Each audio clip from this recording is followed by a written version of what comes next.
Hey adventurers, so today is going to be a video that I stole the idea from David Wiley, who stole the idea from Michael K. Vaughan. So it's kind of just a video that you steal the idea from, and basically this is my next 18 fantasy books.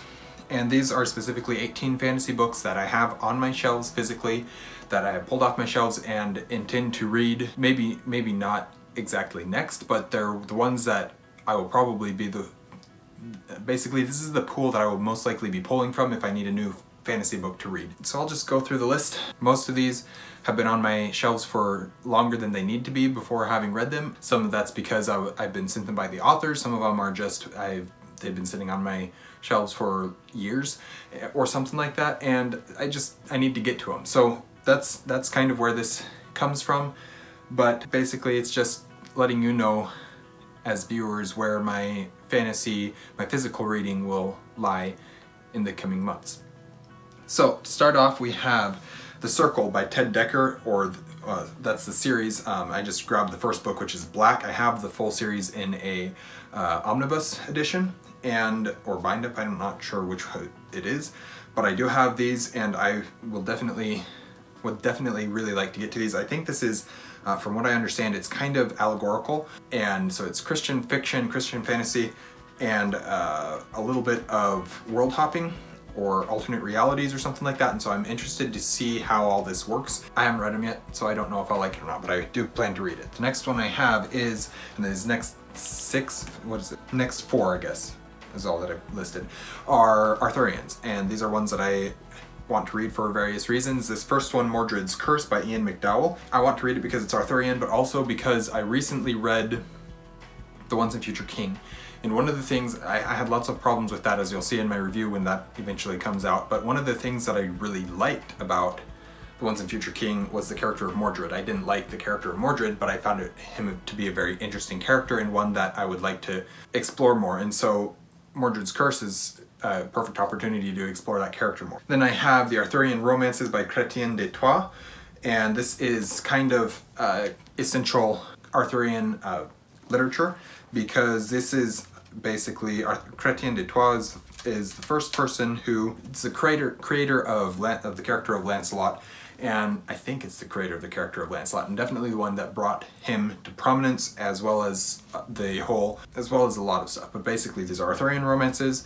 I'm not sure if that specifically means romance between characters or if it's romance in the older meaning of the word, where it's a romp type of adventure.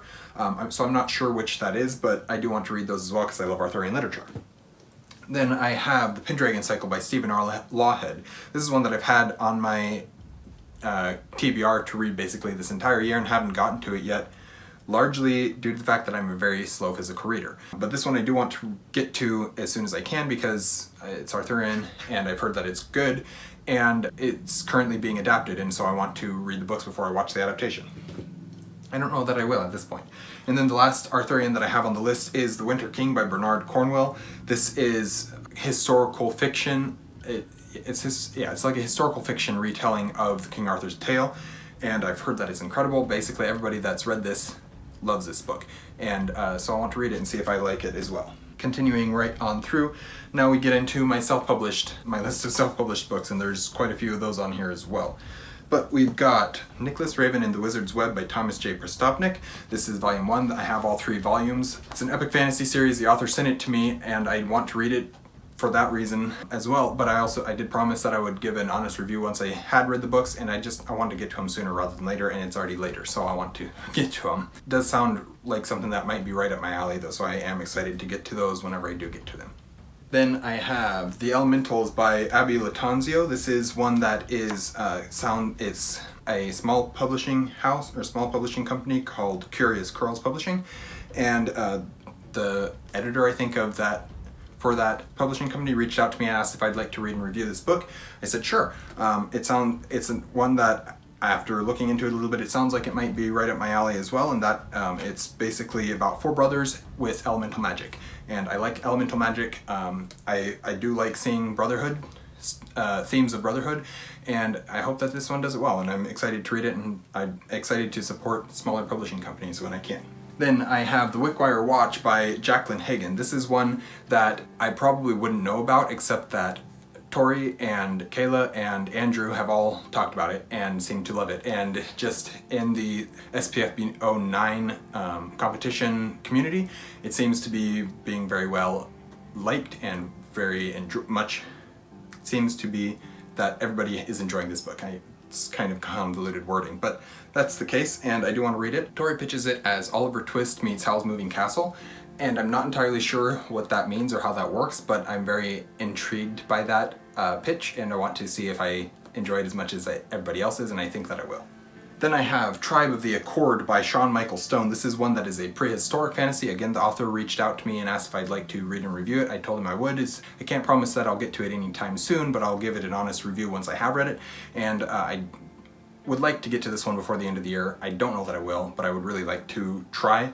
And yeah, so I'll talk a little bit more about this in another video that I'll be filming right after this one. So then I have The To of Heron by Damian Francis. This is another self-published book. I think this is in SPF 09. I'm not positive about that though. But this is one that the author again reached out to me, asked if I'd be willing to read and review it. I said yeah. I don't know when I'll get to it, but I will give it an honest review when I have read it. Basically the same thing I tell every author that reaches out to me if I accept their book. This is a big book. I did read the prologue, I think it was. It was either prologue or chapter 1 when I was looking into this book to see if I wanted to read it, and I liked what I was reading, so I said, yeah, sure, I'll read it. But this is a rather chunky book. It's good.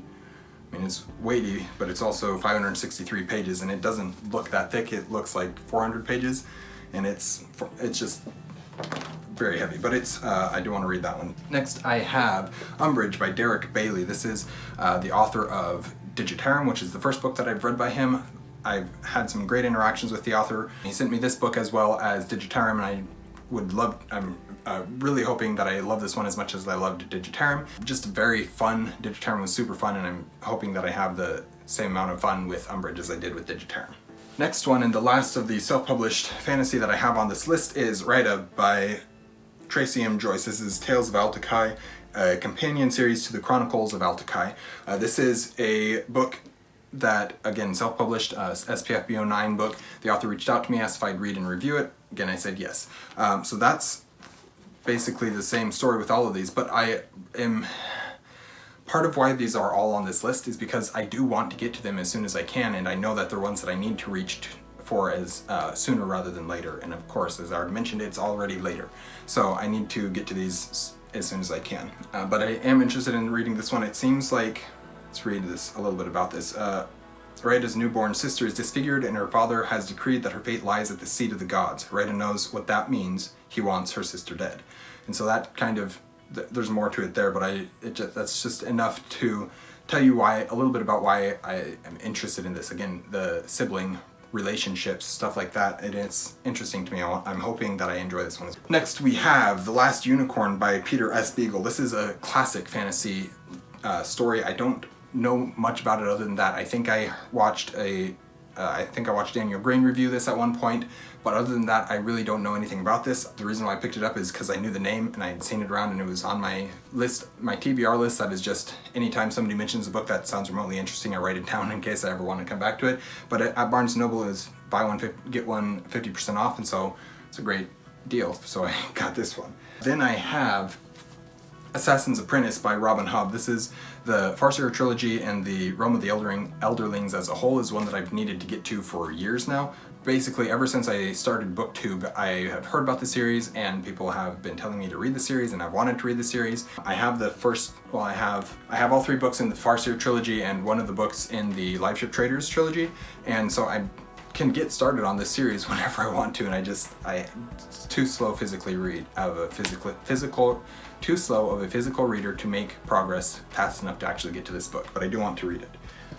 Then I have Legend by David Gemmell. This is one that, again, I've heard about it on BookTube for years now, and just everybody tells me that I need to read it. Everybody seems to love it that does read it. This one I actually won a giveaway that Owen Edwards was doing, and so he sent me the book, and I'm excited to read it eventually, whenever that will be. Then we have The Sword of Shanara by Terry Brooks. I have had in the last couple of months, I've been kind of getting the itch to read this series, even though I've never read it before. I don't know much about it other than that it started out, the Shanara series, World of Shanara, or whatever the series, greater series is called, started out, the first couple of books were very much Tolkien inspired, like rip-offs of Tolkien almost, because that's what the publishers were looking for. But I know that it goes its own way and does its own thing. I don't know if that's in the Sword of Shanara. I don't even know where the best place to begin this series is, but I have the Sword of Shanara and I have 3 or 4 other books in the series, so I'll start here because I think this is a book 1. This is, I don't know where this sits in the world, in the whole massive series, but I do want to read this eventually, and I've had it on my shelf for long enough now that I should get to it soon. The next one I have is Age of Myth by Michael J. Sullivan. This is another one that I've heard about for a long time, and obviously big tree on the cover. I like big magic trees. It sounds interesting to me. I don't know what this is about that much other than that it is epic fantasy. And this one I won off of the Wizardly Doe Discord at the time. It's now the Wizardly Enclave Discord. And so I was sent this one by the moderators of that Discord, and I want to read it because I want to read books that I have. And I like epic fantasy.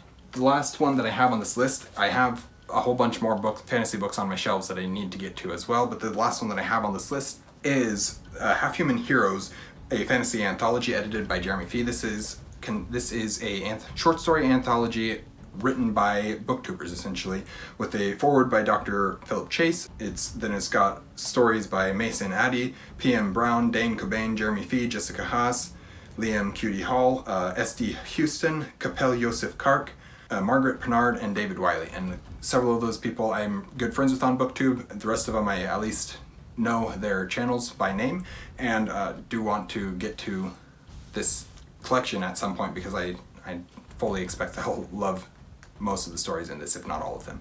So that's the last one that I have on that list. Plus I want to read that book because I want to support self-published authors and smaller authors and all that kind of stuff. And so I'm excited to get to that eventually when I do get to that. So that is my list of my next 18 fantasy books, and yeah, we will see when I actually get to those.